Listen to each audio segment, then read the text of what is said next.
kayo? Bago po ang lahat, first things first.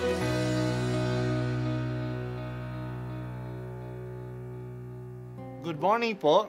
Sinisimulan po natin ngayon ang first things first. At dito po, tinatalakay natin sa unang bahagi ng umaga natin ay ang first readings na binabasa po sa banal na misa. Ito pong tinatalakay natin kasi madalas po kasi marami na tayong alam tungkol sa gospel readings. Pero konti po ang nagsasalita sa first readings. Pero ang first readings, bahagi din po yan ng Biblia, ng banal na kasulatan.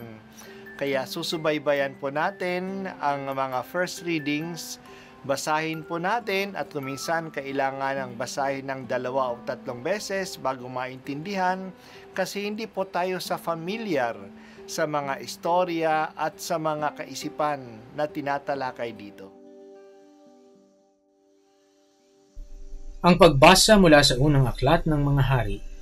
Nang patay na si Nabat, sinabi ng Panginoon kay Elias na taga-Tisbe, "Madali ka, puntahan mo si Haring Akab. Makikita mo siya sa Jezreel, sa ubasan ni Nabat. Naparoon siya upang kamkamin iyon. Sabihin mo sa kanya, ito ang ipinasasabi ng Panginoon, isa kang mamamatay tao.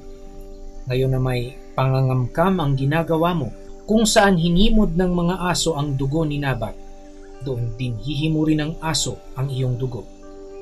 Sinabi ni Akab kay Elias, "Narito ka na naman, mahigpit kong kaaway."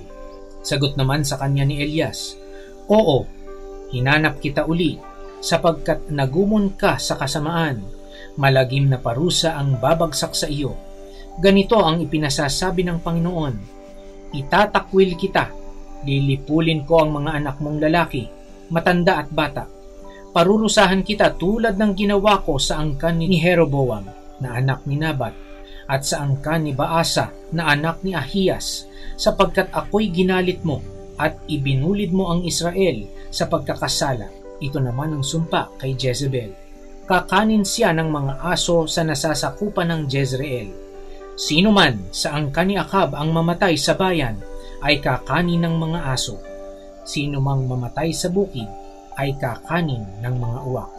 Dahil sa mga sulsul ni Jezebel, nagumon si Akab sa paggawa ng masama sa paningin ng Panginoon.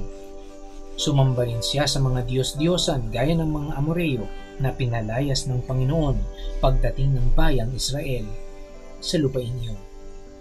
Nang marinig ni Akab ang mga sinasabi ng propeta, ginawak niya ang kanyang damit, nagsuot ng sako at di hinubad iyon kahit sa pagtulog.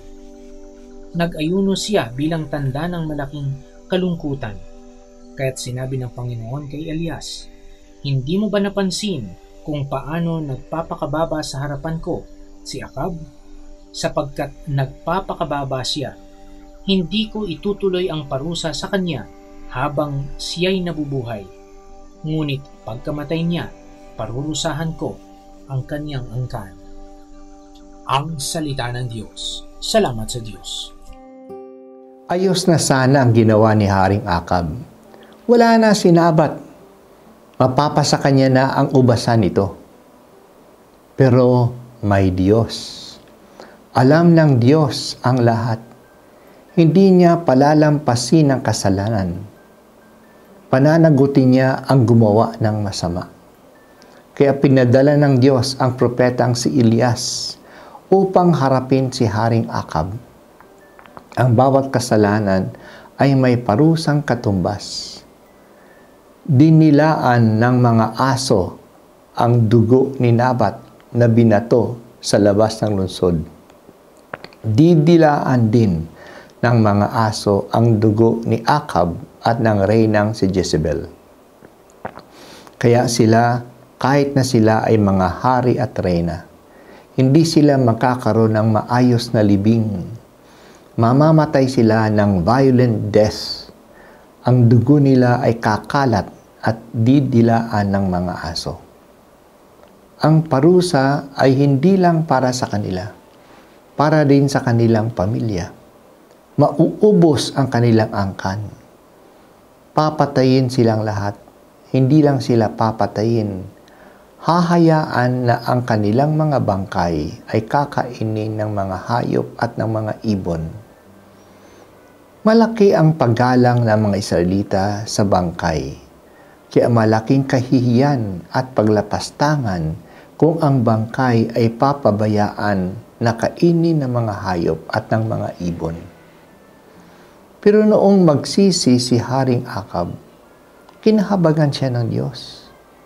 Nagsuot si Akab ng sako, nag-ayuno siya at nagsisi siya, kaya hindi mangyayari sa kanya ang parusa, kundi sa kanyang angkan. Hindi mananatili sa kanyang pamilya ang kaharian ng Israel. Ang parusa sa kanyang angkan ay para na ring parusa sa kanya, kasi ang mga anak niya ay extension niya. Dito makikita natin ang dalawang katangian ng Diyos. Siya ay mahabagin at siya ay makatarungan.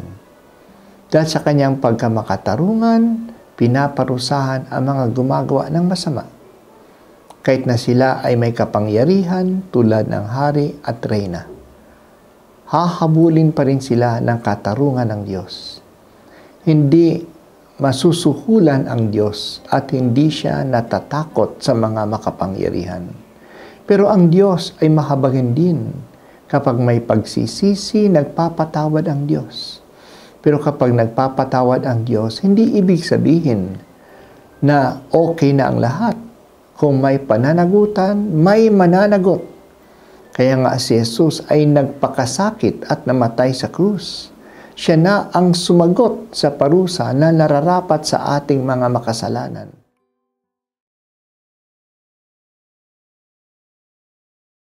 At ako po ay si Bishop Broderick Pabilio dito sa First Things First.